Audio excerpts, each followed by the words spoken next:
नमस्कार दोस्तों, मैं मनीष कुमार भोज आप सभी का अपने YouTube चैनल पहाड़ एजुकेशन में हार्दिक स्वागत करता हूँ।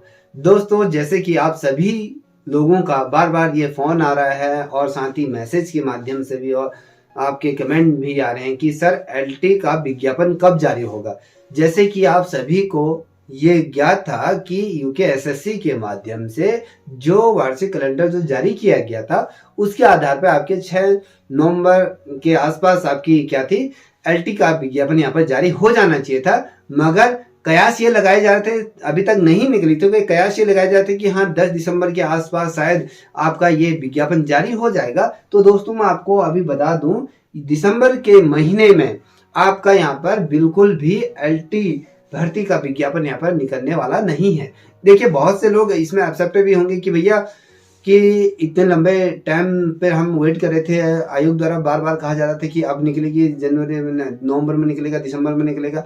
तो दोस्तों ये लेके चलिए कि आपका जो विज्ञापन जो जारी होगा, सहायक अध्यापक एलटी का जो विज्ञापन जारी होगा वो आपके 7 से 15 जनवरी के मध्य में ये जारी होने के आसार यहाँ पर दिखाई दे रहे हैं। देखिए, जनवरी के मंथ 2024 में यहाँ पर एलटी का विज्ञापन आता हुआ देखने को मिलेगा।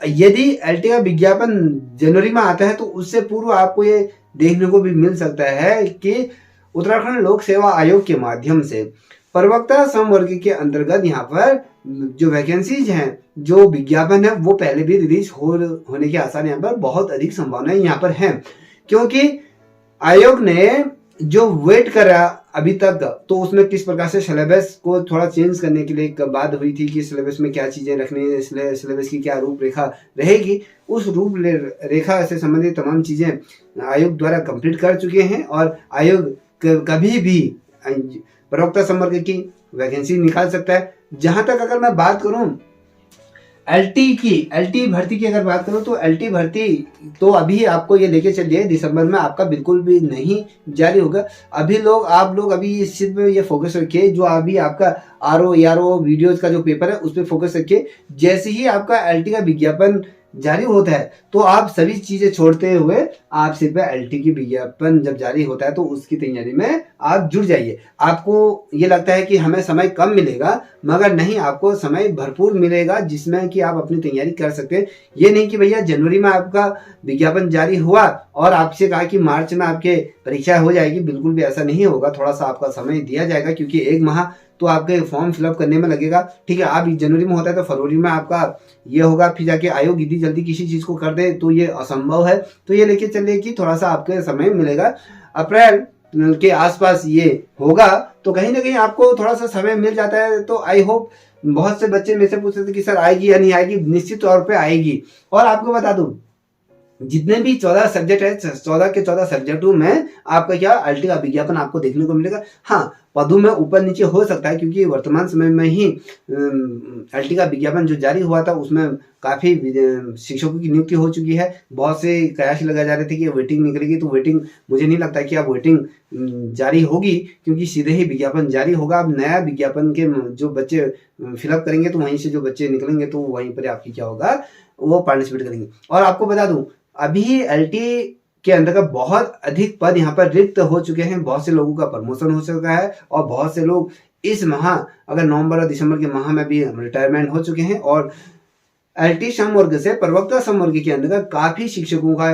क्या है यहाँ पर चयन हो चुका है और नीचे एलटी के पद यहाँ पर क्या है, रिक्त हो चुके हैं। देखिए, सरकार बीच में ये भी कह रही थी कि जो अभी टेम्परेरी व्यवस्था में जो प्रति पीरियड वादनों के हिसाब से शिक्षकों की नियुक्ति की जाएगी। अब सरकार अगर ये कॉन्सेप्ट पे ध्यान देती है कि प्रति पीरियड के हिसाब से अगर टीचर की नियुक्ति करती है तो ये लेके चलिए कि ये भर्ती आपकी थोड़ा सा और डिले हो जाएगी, मगर आएगी, मगर थोड़ा सा समय लेगी। अगर ये शिक्षक यहाँ नियुक्त होते हैं तो ये लेके चलिए कि आप लोगों के लिए थोड़ा सा खतरे की घंटी यहाँ पर हो जाएगी कि जो पद निकलने चाहिए वास्तव में वो पद ना निकलते हुए उसका कम रेशियो आपके सामने देखने को मिलेगा। तो कहीं ना कहीं ये जो सरकार इस प्रकार से चीजें कर रही है, प्रतिपादन सब्जेक्ट के आधार पर शिशु की नियुक्ति की जाएगी और बहुत अधिक शिक्षा विभाग में प्रेशर नहीं पड़ेगा, भार नहीं पड़ेगा, कम खर्चे में शिक्षक उपलब्ध हो जाएंगे। तो कहीं ना कहीं ये रणनीति मुझे लगता है सरकार ये इस तरफ भी ध्यान दे रही है। तो आई होप ये लेके चले। बहुत से अभ्यर्थी मेरे से पूछे कि सर ड्राइंग में बहुत से बच्चे पूछे थे कि 9 पद हैं, 9 पद ही आने वाले हैं, तो ये बताइए मेरे को, क्या आयोग द्वारा स्पष्ट तौर पर लिखित तौर पर आपको दिया गया कि जो कला सब्जेक्ट में इस पे 9 पद आएंगे? बिल्कुल भी ऐसा नहीं है। जितने भी पद आएंगे अभी वो गोपनीय है, क्योंकि आप सभी को पता है कि जो अधीनस्थ सेवा चयन आयोग है वो फूक फूक के हर चीज को कदम रख रहा है, क्योंकि वो पिछले दफे सस्पेंड हो चुका है वो आयोग। तो वो हर चीज को नाप तोल के चीजों को रखेगा, हर चीजों को गोपनीयता से रखेगा और ये लेके चले कि आपके जो पद होंगे वो बढ़ोतरी मिलेंगे। जो पूर्व में जो एलटी का जो विज्ञापन आया था 2020 में, अभी उनकी नियुक्ति नहीं हुई, क्या पता वो पद भी, क्या पता कह रहा हूं कि वो पद जुड़ के आए या फिर वो पद रिलीज हो, अभी कुछ नहीं कहा जा सकता है जब तक कि आयोग अपनी तरफ से स्पष्ट जानकारी ना दे दे। जब तक आपका रिजल्ट यह कहे जो विज्ञापन जारी नहीं हो जाता, विज्ञापन अगर जारी होता है तो वहां पर स्पष्ट तौर पर आप लोगों को पता होगा कि कितने पद आ रहे हैं। ये अभी किसी को पता नहीं है। बहुत से लोग आपसे कहेंगे इतने पद आ रहे हैं, किसी दूसरे की बातों पे ध्यान मत दीजिए। जब तक आप अपने आंखों से जो विज्ञापन आएगा, विज्ञापन पर कितने पद आ रहे हैं, जब तक वो ना देख लो तब तक किसी की बातों पर विश्वास मत कीजिएगा और अपने पढ़ाई पर फोकस रखिएगा। याद रखिएगा, जितनी मेहनत करोगी सफलता आपकी कदम अवश्य चूमेगी। ठीक।